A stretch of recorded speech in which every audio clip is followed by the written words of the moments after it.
Ассалаумағалейкум қазақ елі. Әнші Әйгерім Қалаубаева өзінің TikTok парақшасына Нұрлан Әлімжанмен бірге түскен распа бейнебаянындағы кадрдан тыс видеосын жариялаған екен. Сөйтіп ол рас емес, қымбатты менің парақшамдағы алтын жандар деп жүрек смайлигін қойып, Нұрлан екеуміз сонау бала кезден бір-бірімізге еркелеп өскен достармыз. Жұмысымызға үлкен жауапкершілікпен қараймыз. Ешкімнің отбасы ойрандалған жоқ, шүкір.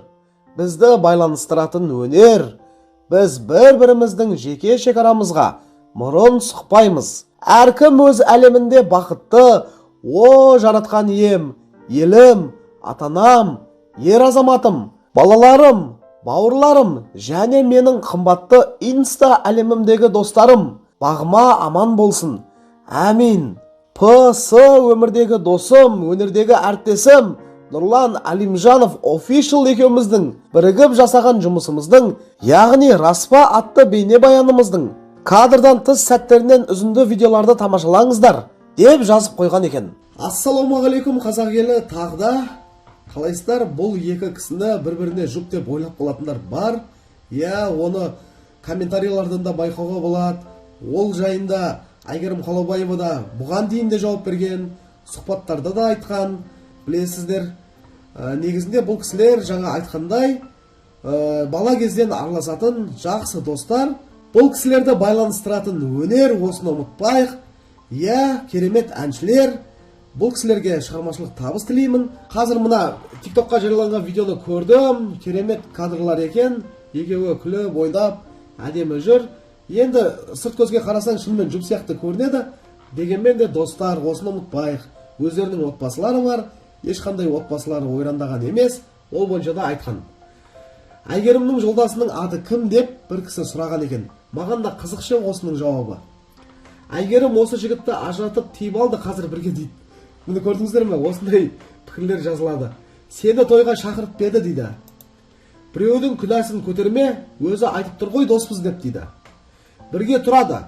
Өнер адамдары болған соң әнге, әннің сөзіне көңіл аудармаңыздар. Әркім өз отбасына адал жандар. Бала кезден бір-біріне еркелеп өскен адал достарымыз деп айтты ғой. Өнер адамдары бар ғой, босқа қараламайық дейді. Біздің қазақтар өсекке жақын ғой. Соңын келіп кетер қандай екен? Қолдарынан боқта келмейді, өсекке ғана келеді дейді. Әйел адам қай кезде өзгереді? Өміріне басқа біреу пайда болғанда, ғашық болған кезде. Мына қыз күйеуімен ажырасып кетті деп естідім дейді. Мұны осындай қаңқу сөздерді де естиді. Рас сияқты ғой, өзгеріп кетіпті. Киген киім үлгісі бір сөзбен айтқанда қатты өзгерген дейді. Еркек пен әйелдің арасында достық барын бірінші рет естуім деп бүйтіп тұратын смайлик бар ғой, сондай болып қойған екен. Достық болмайды, өз басым мүлдем сенбеймін, оған көзім жеткен жолдасымның досым деген қызға квартира жалдағанында дейді. Келісем сізбен дейді. Негізінде осы жайын айтайын ба, мен де сенбеймін ше, қыз бен жігіттің арасында достық болады дегенге. Бірақ та мүмкін кейбір жағдайларда болатын шығар. Бала кезден өзімде ондай достық болмағаннан кейін мен білмейді екенмін да. Кішкентайымнан мысалы жақсы араласатын, жаңа ата-анамыз жақсы араласатын, сондай дос болса мүмкін болатын шығар. Сізде дос жоқ болса басқада болмайды деген сөз емес. Менің досым бар, 14 жыл болды, әлі дос. Міне 14 жыл бір кісімен дос болған екен. Санди деген парақша жазған. Байға шыққанда дос болмайды, қыз кезді айтып тұрғаным жоқ, еркектен досым жоқ. Құрметті көрермендер, сіздер қалай ойлайсыздар? Қыз бен ер адамның арасында, әйел адам мен ер адамның арасында енді достық бола ма? Бірақ та есіме бір жайт түсіп отыр. Мен анамның бір класстасы бар, сыныптасы. Жақсы араласады әлі күнге дейін. Олардың да, мысалы, анамның да өзіміздің отбасымыз бар, олардың да отбасылары бар дегендей. Сізде жоқ болса, басқада болмау керек па? Мен де қыз кезді айтып тұрғаным жоқ дейді. Ұзағынан болса, ұрсып тұрсыз ғой болмашыға дейді. Бір-бірімен ұрсып жатыр ғой енді. Ұрсып жатқаным жоқ, өзгені өзіндей көру дұрыс емес екенін айтайын дегенім дейді. Бес саусақ бірдей емес қой, аман болыңыз дейді. Сыпайы түрде кетеді деген әңгімелер ше. Ондай дос болса, ашығынан, адалынан болғаны дұрыс. А не так та по квартирам тығылып, жолдасымның ақшасына балаларға сыйлық ап, квартираны байым снимать етіп дегендей, үйге прямой кірсе қарсы аламыз ғой дейді. Құдайы қонақ күтіп, ондай әрекеттерден отбасы бұзылады. Сол соңғы кездесуден кейін ғайып болған досы қайда дейді. Не байымен таныстырған жоқ, отбасы боп араласатын. Бетіне айтып едім, өлсем осыны қатын дейді. Алла сақтасын, сонша жылда бірде-бір жаман ой болған емес. Әйелін де бойдақ кезінен білемін, балаларымызбен де бірге қыдырамыз. Қыбал деп дейді. Олай аралассаңдар әрине болады. А не так то, что тығылып дейді. Достық болады дейді. Достық болады деп тағы да бір кісі жазып кеткен екен. Еркек пен әйел арасында достық болады, бір кісі болмайды деп жазыпты. Әрине бар, менің еркек досым бар. Жаным ашып тұрады, совет айтып тұрамыз дейді. Бір пақылда кешесіздер енді, автоматты түрде оқып жердім. Енді сондай жағдай болып, достықты жалғастыра береді иә дейді. Болмайды депті. Дұрыс айтасыз дейді. Бар, бірақ көп адамның нәпсісінің мықтылығы сондай, олар бірден лас ой ойлайды дейді.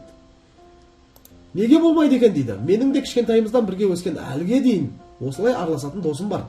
Оның әйелі менің күйеуім түсінеді. Жақсы араласамыз дейді. Әйгерім Нұрдан молодец. Әйгерім Нұрлан деген ғой енді. Нұрдан деп жазыпты. Молодец адамдар, айта береді, тыңдамаңдар дейді. Әйгерім Нұрлан молодец адамдар айта береді, тыңдамаңдар деген ғой енді. Негізі дос болады, ол ер адам қарындасы деп қараса, қыз бала аға деп тартынса дейді.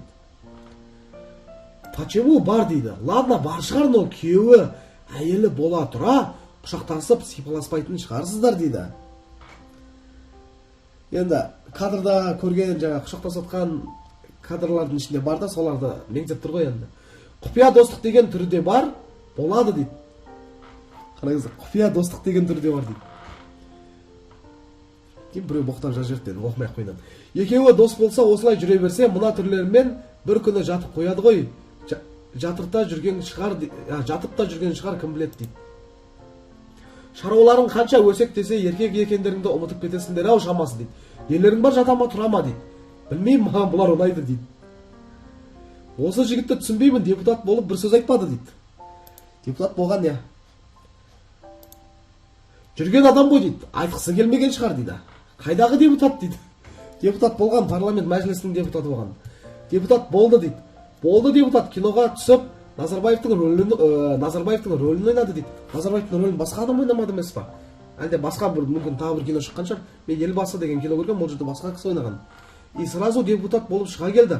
Назарбаевтың рөлін ойнадым деп, аспанға қарап ешкімді менсінбей, қатын бала шағасына дейін тастап, жұлдыз ауруымен ауырды дейді. Енді мынау Әйгерімнің соңында жүр сүмеңдеп дейді. Назарбаевқа сөзіне тақпақ шығарсын. Болды, депутат боласың дейді. Сен біреу күліп жүріпті еді, мен күліп отырмын, сол сияқты күліп жүріпті. Депутат болды дейді, нелерің бар? Сендердің бір нәрселерің кетіп жатыр ма? Кімнің артында жүрсе де өзі біледі ғой. Іштерің тарау ешкім дейді. Просто Әйгерімге обал, бұның еш нәрсесі кетпейді. Тағы жастауын тауып сүмеңдеп артында жүріп, ісін тындырып кететін сорттан ғой деп жазыпты. Қай кезде депутат болып жүргенін білмейді екем. Әйтеуір қазір депутат емес. Өз басым ұнатпаймын әнші ретінде. Негізі мен білем примерно қай уақытта болғанын. Қазіргі депутаттар оның алдында тағы да праймеризбен сайланғандар болды. Соның алдында болды, қателеспесем, осы бір 2 шақырылым алдында. Қателеспесем, сол кездерде болды, бір шамамен 5-6 жыл бұрын. Әлде 16-17 жылдар ма болды, қателеспесем. Түріне қарасаң, қатын құмар біреу сияқты, жөні түзу әні де жоқ, алып бара жатқан дейді. Неге? Жақсы әнші ғой негізі. Точно айтасың, депутат болып қарт қылған жоқ, ұйықтап депутат айлығын алып, тілін жұтып отырды, болды, Назарбаевтың рөлін ойнады, и сол назик көмектескен шығар дейді. Осылай, қазір негізі ойлап қараймын да, бекерден бекер ескі Қазақстан, жаңа Қазақстан болып бөлініп отқан жоқ шығар негізінде. Қасында шам жағып жүргендей сөйлесіңдер, біреуде нелерің бар, әркімнің өз өмірі ғой, өзі біледі ғой не істесе де дейді. Міне жалпы осылай пікір деген енді мына жерде қырғын, енді айта алмаймын, сұмдық. Бір шамамен 2-3 сондай чат сияқты болған, біреу пікір жазады, оған ответтер кетеді, соларды оқып бердім. Арғайымда 316 комментарий екен, жалпы бәрін оқуға уақыт жетпейді, білесіздер. 10.500 адамға ұнаған видео 2 күн бұрын жарияланған екен, 307.000 қаралым жинап үлгерген ғой. Мен не айтам енді, ешқандай жамандығын көрген емеспін бұл кісілердің.